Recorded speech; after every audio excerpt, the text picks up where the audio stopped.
We heard from the Communication Workers Union, who told us that there have been 2,500 postal workers attacked since the Act came in 2010. We also heard from local authorities and dog wardens of the challenges they face when attempting to enforce dog control legislation. Presiding Officer, some of the members of the Communication Workers Union have joined us in the gallery today. They are posties, some of whom have been savagely attacked by dogs.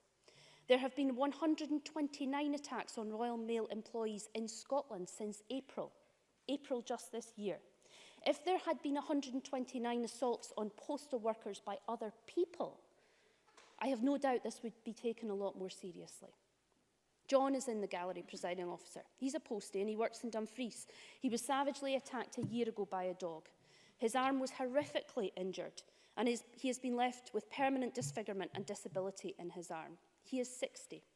He told me that he had 3 firsts that day. He'd never been in an ambulance, he'd never had an operation, it tells you the burden on the NHS, and he'd never been in Glasgow, surprisingly enough. John is bravely but necessarily back at his work.